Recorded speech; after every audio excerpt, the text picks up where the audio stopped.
Good morning from Chicago. I'm Alan Nuckman from Trading Advantage with your morning market stir for Tuesday, October 15th.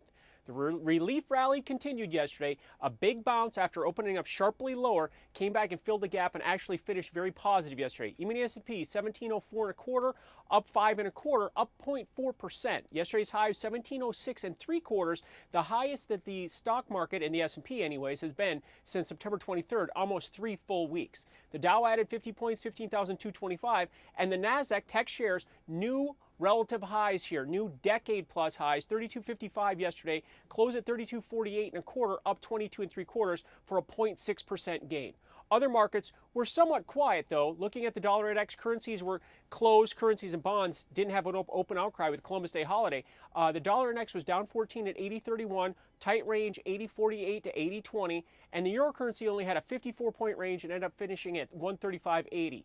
Bonds were off. They were down 119. They were down 19 at 132.07, drifting lower there. Crude oil was up 40 cents at 102.41. 101.06 was a low, so it's trying to form this base just around this 101 level, but not moving higher, just kind of sitting steady.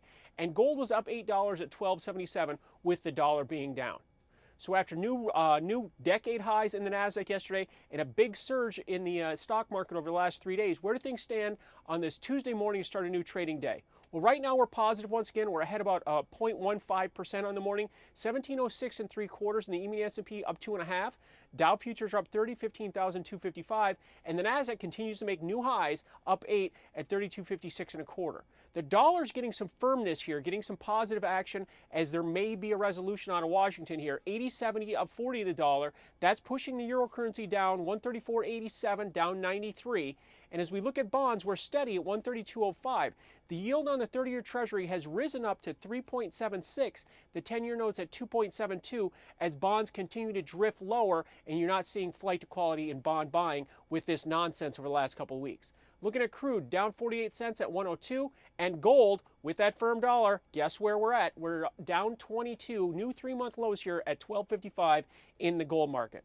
So to wrap up the current action with 2 hours to go before the cash stock market open, we're positive once again, 1706 and 3/4 in the E-mini S&P, up 2.5. 1727 is the all-time high to keep an eye on. Dow futures are up 30, 15,255, and the gold market's down $22 at 12.55.